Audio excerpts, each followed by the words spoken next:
ఎంజీరావు గారు, పాకిస్తాన్లో ప్రజలు ప్రజెంట్ విపత్కర పరిస్థితులు ఎదుర్కొంటూ ఉన్నారు అనేది సమాచారం.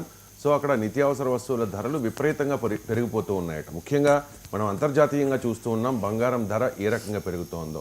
బంగారంతో పోటీ పడుతూ పాకిస్తాన్లో టమాటా ధరలు 700 రూపాయలు కిలోకి చేరుకుంటున్నాయి అనేది మనకి అందుతోన్న సమాచారం. ఆ పరిస్థితికి కారణం ఏంటి? అసలు పాకిస్తాన్లో ఏం జరుగుతోంది?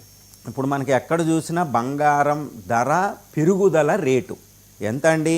2024లో మనకి 2024 ప్రథమ భాగంలో 72,000 ఉన్న బంగారం ఇప్పుడు డబుల్ అయింది, అంటే 100% పెరిగింది. కానీ పాకిస్తాన్లో బంగారం ధర రేటుతో పోలిస్తే అక్కడ కూరగాయల రేటు భయంకరంగా పెరుగుతుంది. ఎందుకంటే టమాటా అంటే ఆఫ్ఘనిస్తాన్తో యుద్ధం చేయకముందు, అదేవిధంగా ఇండియాతో యుద్ధం చేయకముందు మన ఇండియాలో టమాటాలు ఎప్పుడు వెళ్ళినా ఒక 100కి 5 కిలోలు 100కి 4 కిలోలు లభ్యమవుతాయి, ఎప్పుడో ఒక విపత్కర పరిస్థితి మినహాయిస్తే.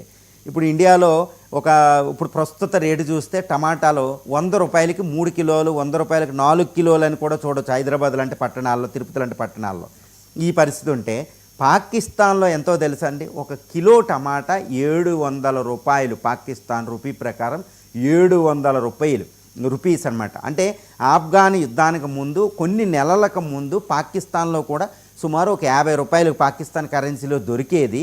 ఈరోజు 700 అంటే ఎన్ని రెట్లు పెరిగినట్టండి? టమాటా ఎన్ని రెట్లు పెరిగింది? సుమారు చెప్పాలి అంటే 15 రెట్లు పెరిగింది.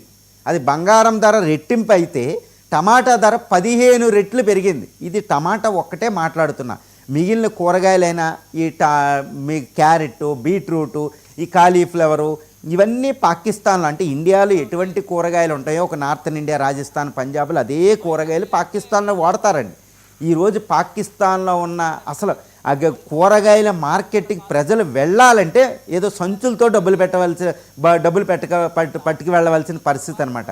ఎందుకు పాకిస్తాన్ ఇంత విపత్కర పరిస్థితిలో ఉందంటే కారణాలు చూడండి.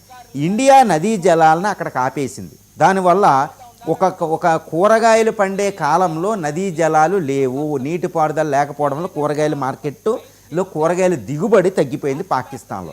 ఈ మధ్యన ఏంటి, ఆఫ్ఘనిస్తాన్ నుంచి ఎక్కువ కూరగాయలు వచ్చాయి. ఈరోజు జోరాన్ లైన్ దగ్గర ఆఫ్ఘాన్ తాలిబాను పాకిస్తాన్ ఆర్మీ దెబ్బలాడుకుని తగవులాడుకుని బోర్డర్ క్లోజ్ చేయడం జరిగింది జోరాన్ లైన్తో. దీంతో ఆఫ్ఘనిస్తాన్ నుంచి ఇక్కడికి వచ్చే కూరగాయల దిగుమతి ఆగిపోయింది. ఇది చాలా పెద్ద ప్రమాదం. అంటే కూరగాయలకి దిగుబడి లేదు, కూరగాయల దిగుమతి కూడా ఆగిపోయింది పాకిస్తాన్లోకి. పాకిస్తాన్లో కూరగాయలు పండడం కూడా తగ్గిపోయింది. ఈ మధ్యన వరదల వల్ల కొంచెం పోయింది. వరదలు అయిన తర్వాత ఈ కరువుల వల్ల కూరగాయలు పంటలేదు. ఇన్ని కారణాలు అనేది అతి ప్రధానమైంది. తర్వాత ఏదో అన్నా కొన్ని కూరగాయలు పండుతున్నాయంటే అవి ఆర్మీ తర్వాతే ప్రజలకు వెళతాయి. ఆర్మీలో ఉన్న 5.5 లక్షల మంది పారామిలిటరీ ఫోర్సెస్ తర్వాతే కూరగాయలు బయట మార్కెట్లోకి వస్తాయి. ఇది ఇండియా కాదండి. ఇండియాలో ఆర్మీకి చాలా చక్కగా వెళతాయి, కానీ ప్రజల నోటి కూడు కొట్టి ఆర్మీకి వెళ్ళవు. కానీ అక్కడ ఆర్మీ ముందు ఆర్మీకి బిర్యానీలు ఉంటాయి, బాస్మతి రైసులు ఉంటాయి, ప్రజలమ్మ అడుక్కుని బెగ్గర్లు అవుతూ ఉంటారు. అక్కడ స్త్రీలు అయితే దారుణమైన వేశ్యా వృత్తి లాంటిది, ఒక నికా లాంటి ఒక డిఫరెంట్ సిస్టమ్ కూడా ఉంటాయి. ఒక నైట్కి 2 నైట్లకి పెళ్ళిళ్ళు అనే ఒక సిస్టమ్ కూడా అక్కడ ఒకటి ప్రబలుతూ ఉంటుంది అనమాట. సో ఇంత దారుణమైన పరిస్థితులు. ఈరోజు కూరగాయల టమాటా 700, మిగిలిన కాలీఫ్లవర్ 100 రూపాయలు. ఒక్కొక్క కాలీఫ్లవర్కి 500 రూపాయలు కూడా కాలీఫ్లవర్ రాని పరిస్థితి పాకిస్తాన్లో. ఇంకా పచ్చిమిర్చి అయితే ఘోరమైన పరిస్థితి. సో కూరగాయలు కొనడం అనేది ప్రజలు మర్చిపోయారు పాకిస్తాన్లో. అసలు ప్రభుత్వం అయితే కూరగాయలని అసలు ఏం చేయాలో పరిస్థితి. ఇది పాకిస్తాన్లో ఈ కూరగాయల రేటు పెరగడం అనేది ఏం సూచిస్తుందంటే అత్యధిక ద్రవ్యోల్బణాన్ని సూచిస్తుంది. అది ఇన్ఫ్లేషన్ అని అంటారన్నమాట ద్రవ్యోల్బణాన్ని. ఈ ద్రవ్యోల్బణం అతి ఎక్కువ అయిపోయింది అనుకోండి, హైపర్ఫ్లేషన్ అంటారన్నమాట. ఇంకా ద్రవ్యోల్బణం దాటిపోయింది, 100 రెట్లు దాటిపోయిన పరిస్థితి ఈ కూరగాయలు, మిగిలిన నిత్యావసర సరుకులు అంటే వీటిలో కనిపిస్తే ఇంకా పాకిస్తాన్లో అల్లకల్లోలమైన పరిస్థితి, అంటే ఆర్థిక వ్యవస్థ కుప్ప కూలింది అని చెప్పడానికి ఇది ఒక పెద్ద నిదర్శనం. అంటే ఏంటి, ఇట్స్ ఎ ఫెయిల్డ్ స్టేట్ అనే దానికి ఇది ఒక నిదర్శనం. చూడండి, ఇప్పుడు ఆఫ్ఘనిస్తాన్లో, ఇండియాలో పక్కనున్న ఇరాన్లో యుద్ధ వాతావరణం ఉన్న కూరగాయలు నార్మల్ రేట్లో ఉన్నాయి ఇప్పుడు పాకిస్తాన్లో కనపడేవి. ఇదేదో ఇప్పుడు ఈ ఫోటోలో కనపడేది ఏదో ఇస్లామాబాద్లో బిగ్ సిటీలో, ఒక Hyderabad Jubilee hills, Mumbai richest ఏరియాలో కనపడే 2-3 కూరగాయల మార్కెట్లు అవి. అతి దారుణమైన పరిస్థితి. ఇది పాకిస్తాన్ ఇంకా దిగజారే పరిస్థితి అక్కడ కనిపిస్తుంది.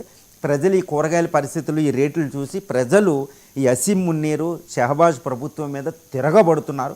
ఇప్పుడు ఏదో ఇండియా బోర్డర్లో పంజాబ్ సింధు ప్రావిన్సులు కాదండి, ఇటు ఆఫ్ఘాన్ ప్రావిన్స్లే, ఆఫ్ఘాన్ బోర్డర్లో ఉన్న ఖైబర్ పఖ్తూన్ఖ్వా, బలూచిస్తాన్లో అయితే ఇంకా ప్రజలు మామూలు ప్రజలు కూడా తిరగబడుతున్నారన్నమాట. ఉద్యోగస్తులు వీళ్ళు అక్కడ ఏమీ సరిపోని పరిస్థితి.